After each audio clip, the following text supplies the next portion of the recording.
estudantes, tudo bem? Continuando agora com a prova CFS 1 de 2024.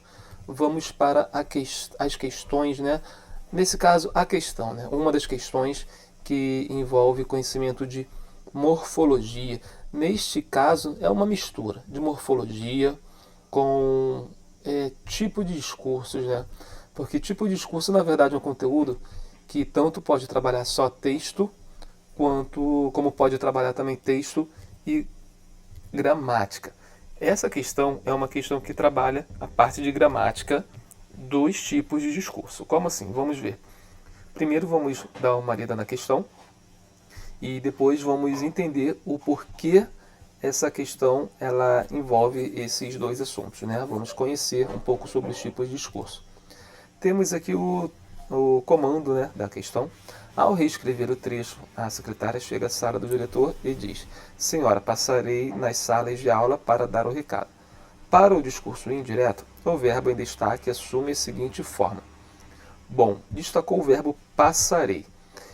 Então, ele está trabalhando com verbo. Este verbo aqui está no futuro do presente. Passarei, terminação rei, desinência modo temporal, de futuro, do presente, do indicativo, rei. Bem, e o que isso tem a ver com texto, com tipo de discurso? Tipo de discurso é um conteúdo, é uma forma em que o discurso do personagem aparece dentro dos textos narrativos. Então, ele trabalha, repara, ao reescrever o trecho. Ele nem diz que está no discurso direto. Ele só diz que, ao reescrever o texto, para o discurso indireto. Bom, aí o candidato ele tem que saber o que é tipo de discurso, o que é discurso indireto, o que é discurso direto. Tem que saber se este trecho aqui está no discurso direto ou no discurso indireto livre. Bem, mas o que é isso tudo? Vamos dar uma olhada aqui na teoria de tipo de discurso, que aí você vai conseguir entender melhor. Vou abrir essa apostilinha aqui, é uma apostilinha que eu uso há anos e anos e tenho conteúdo aí desde quando eu estudava para concurso, quando eu estudava lá para EAR também, né, para especialista de aeronáutica em 2004. E é um conteúdo que não fica velho, é um conteúdo que está atual e ainda cai, né? Tanto é que estamos vendo ele agora. Repara, tipo de discursos no gênero narrativo. Então a gente percebe que esse discurso aparece nos textos narrativos. O que são textos narrativos? São os textos, né, que contam história, tem ações, tem personagem, enredo, narrador. Dentro desse gênero narrativo, nós temos a voz do narrador e a voz do personagem ou dos personagens. Bem, quando o narrador, que é aquele que conta a história, ele traz o personagem traz a fala do personagem, ele pode trazer essa fala de três formas diferentes. Discurso de uma forma direta, em que ele dá a fala diretamente para o personagem, e aí nós vamos ver que existem algumas marcas de discurso direto, que são o travessão ou as aspas. Exemplo, como você está? Seria uma pergunta feita por um personagem. O outro personagem responde. Agora vamos colocar entre aspas. Estou bem. Logo acima desse textinho aqui, que poderia vir num livro, né? Enfim, em qualquer obra que tenha uma narração, o narrador pode colocar algo do tipo: João encontra Pedro e pergunta. Pronto, está aqui. Um verbo chamado, né, de discendir, que é um verbo de interlocução, de comunicação. Pode ser perguntar, questionar, indagar. E logo depois deste verbo tem dois pontos. Isso quer dizer que logo depois virá a fala do personagem. E essa fala está aqui, né, representada por um travessão, ou poderia vir também, né, ambas as falas por aspas. Tanto o travessão quanto as aspas, nesse caso, podem representar e indicar a fala do personagem. Sempre vem essas pontuações? Na maioria das vezes, sim. Às vezes pode não vir, mas aí é um texto mais difícil, um texto mais trabalhado, envolve uma questão de interpretação, de leitura mais aprofundada. Mas pode vir, é possível sim. Como que a gente vai saber que é o discurso direto, então, se não tem essa pontuação? Pelo contexto, justamente pelo verbo que aparece, pelas linhas, que geralmente aparecem em outras linhas, né? Enfim, pela leitura do texto, o estilo da obra, a gente consegue entender que os personagens estão falando, estão se comunicando de forma direta, só que sem marcas. E direta é como se fosse diretamente o personagem, por isso é o discurso direto. Imagina que é como se o narrador pegasse e falasse assim, olha, agora eu vou parar de falar e vou reproduzir aqui a gravação que eu fiz dos personagens. E aí coloca lá um videozinho com os personagens conversando. Ou seja, aparece, né? Imaginei Chapolin Colorado, Chaves, uma novela, pessoas conversando. Pronto. Isso é o discurso direto, uma novela, né? Foi um exemplo bem claro, um filme. Parece no filme os personagens falando diretamente um para o outro. Quando a gente vê filme atualmente, geralmente, né, não tem só narrador e personagens agindo. São os personagens falando, é o discurso direto. Agora, pode haver situação em que o narrador, na obra, ele não dá a fala, não dá a cena, vamos dizer assim, ele não põe a cena dos personagens falando diretamente. Mas ele é como se deixasse só os personagens lá, só a foto. Deixa a foto do personagem, a foto deles, né? Como se estivesse conversando entre si. E ele mesmo, o narrador, reproduz a fala dos personagens. Então João encontra Pedro e aí, ao reproduzir essa fala, ele não vai trazer essas marcas. Não vai trazer a estrutura de frase que representa os personagens conversando diretamente. Ele vai trazer uma lembrança da fala do personagem. É como se aquilo já tivesse ocorrido, aquela cena, e ele está relembrando aquela cena. Então ele coloca a foto, a imagem dos personagens e muda a estrutura do texto. A estrutura, em vez de ser com dois pontos e travessão e aspas, passa a ser o verbo, né, de comunicação, pergunta, perguntar, verbo questionar, indagar. E os tempos, eles dão um pulo para trás. Como assim? Nos tempos. Por exemplo, o tempo aqui do verbo pergunta, no discurso direto, está no presente, no indicativo. João encontra Pedro e pergunta, né? João pergunta. Ao dar um passo para trás, um pulo para trás, esse tempo presente ele vai para o pretérito perfeito. Perguntou. João encontrou Pedro e perguntou. Até o encontra, ele passa para o passado. João encontrou Pedro e perguntou. E aí, logo após esse verbo perguntar, que antes no discurso direto vinha com dois pontos, agora vai vir com um se ou um que. Geralmente são uma dessas duas conjunções. João encontrou Pedro e perguntou se ele estava bem. Não era essa a pergunta? Você está bem? E o outro responde, sim, estou. João encontrou Pedro e perguntou se ele estava bem. Pedro respondeu que sim. Olha o verbo aí de comunicação de novo. O verbo que era no presente do personagem passou do presente para o pretérito imperfeito. Ó, estava. Aqui é o narrador, né, dizendo também no pretérito perfeito o verbo de comunicação no pretérito perfeito. E o personagem, podemos colocar aqui a fala dele, o estava. É o pretérito imperfeito. Pedro respondeu que estava sim. Ótimo. Então, podemos perceber que que o presente passa para pretérito imperfeito.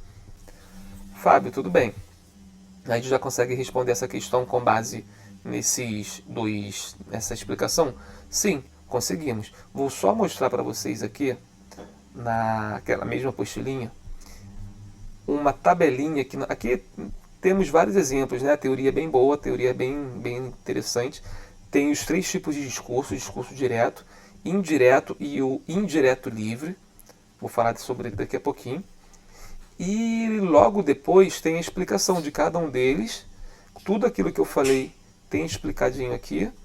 E tem também exemplos, tanto no direto, quanto no indireto, quanto no indireto livre. E logo após, logo embaixo, temos aqui a transposição, como que ocorre essa mudança, né, em relação aos pronomes, em relação aos advérbios, em relação aos tempos verbais. Todos eles têm um distanciamento. Os pronomes de primeira e segunda vão para a terceira pessoa, os advérbios de primeira pessoa e segunda aqui e aí vão para a terceira pessoa, ali, lá e acolá. Há um distanciamento de tempo e de espaço. Por quê? Porque a situação já foi contada, lembra? A cena já foi passada, ele está relembrando, retomando o que já aconteceu. Presente para o pretérito imperfeito, pretérito perfeito para o mais que perfeito. Então observamos aqui que nessa tabelinha podemos ver a transposição.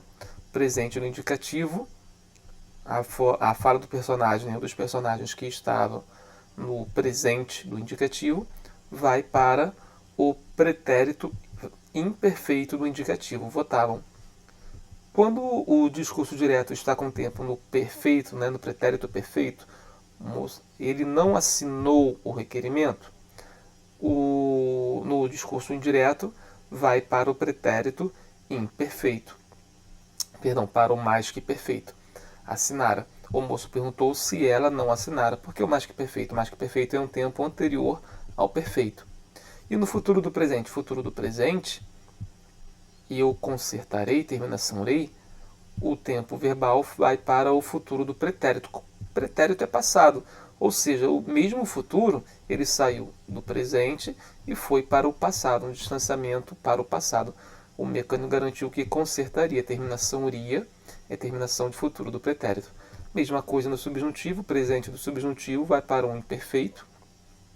E no imperativo, imperativo como ele vem, ele é construído a partir do presente do subjuntivo, ele vai para o imperfeito do subjuntivo também. Os dois imperfeitos subjuntivos, né, aparecem aqui justamente porque vem do presente do subjuntivo. Então essa é a transposição. Aqui embaixo tem sobre os pronomes, os advérbios, e chegamos no indireto livre. O indireto livre é uma fusão, né, uma fusão do discurso direto do discurso indireto. É como se fosse um pensamento do personagem. Podemos colocar aqui algo do tipo: João encontra Pedro. João encontra Pedro. João encontra Pedro na rua. E aí repara, o narrador não vai dizer que há uma fala. Ele não deixa claro que os personagens, que o que vem depois é fala dos personagens, mesmo que seja direta ou indiretamente. Mas ele deixa uma frase que vem dele, mas é como se fosse ele estivesse lendo o pensamento do personagem. João encontra Pedro na rua. Ele está bem? Ou estaria ele bem? Estaria ele bem após o acontecimento? Pronto. Nessa frase aqui, estaria ele bem após o acontecimento, é uma pergunta, é uma frase do narrador. Só que a gente entende que é uma dúvida do personagem, João. Porém, ele não deixa claro, ele não diz que é o personagem que está falando. Na verdade, são estilos diferentes, né? As situações não são diferentes. Naqueles exemplos anteriores, o personagem pergunta diretamente a outro personagem. Aqui não. Aqui não sabe se ele perguntou ou vai perguntar. Aí é como se fosse o pensamento só do personagem. Estaria ele bem após o acontecimento? Pronto, esse é o discurso indireto livre. É um pensamento do personagem trazido pelo narrador. Beleza? Sabendo disso agora, dessa teoria, a gente consegue responder aqui essa questão número 6. Passando esse trecho para o discurso indireto, o verbo em destaque assume a seguinte forma. Sabemos, então, que os verbos eles passam para um tempo no passado. Presente vai para o pretérito imperfeito, o perfeito para o mais que perfeito. O futuro do presente vai para o futuro do pretérito. E aqui a gente realmente percebe que está no discurso direto. Ao reescrever o trecho, aí vem em itálico, né, o trecho do texto, com a fala, né, com o narrador, a fala do narrador está aqui, e a fala dos personagens. A gente percebe então que tem marca de discurso direto. Quais são essas marcas? Está aqui, 2 pontos após um verbo de comunicação, o verbo dizer, e as aspas, abrindo a fala diretamente do personagem, a fala que foi dada ao personagem diretamente. Esse personagem usou o verbo no futuro do presente, passarei. Como o verbo ele vai para o passado, dê uma olhada lá. Para onde que o futuro do presente vai? Se ele é futuro do presente, ele vai para o futuro do pretérito. E qual a terminação do futuro do pretérito? Ria. Está aqui, ó. Consertarei vai para consertaria. Então, passarei vai para passaria. A frase ficaria mais ou menos assim. Senhora, perdão. Vamos reescrever essa frase aqui no discurso indireto. A secretária chega à sala da diretora e diz: senhora, passarei nas salas de aula para dar o recado. A secretária chegou à sala da diretora e disse disse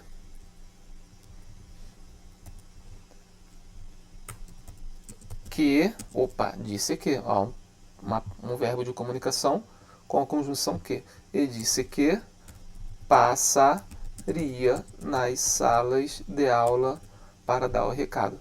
Então, ó, quando a gente utiliza essa estrutura, verbo dizer e a conjunção que, na nossa mente mesmo, de forma automática, já vem o passaria. Passaria se transforma em passaria. Resposta, então, ó, tá aqui. Letra A, passaria. Está interessado nessa apostila aqui? Vou deixar o link aí na descrição e aqui no card também. Você pode ter acesso a essa apostila, que é uma apostila bem boa. Uma apostila que repara a quantidade de assuntos. Texto, discurso, significação das palavras, sufixos, né? Falou dos sufixos, expressivos, deixos, linguagem verbal e não verbal, coesão, coerência, intertextualidade, variação e variedade linguísticas, funções da linguagem, emprego de palavras e expressões, interpretação, gêneros textuais, tipologia textuais, tipos de discurso, e aí tem teoria, exemplos, uma teoria bem consistente, bem interessante, bem bonita, exemplos e questões. Vou deixar o link aqui abaixo, fique à vontade para acessar, você não vai se arrepender de obter essa apostila, uma apostila que eu mesmo fiz, juntando bons materiais durante anos e anos. Bom, então é isso aí, pessoal. Espero que tenham gostado, que tenha ajudado vocês. Tenha um ótimo estudo, Deus abençoe. Sucesso sempre. Tchau, tchau.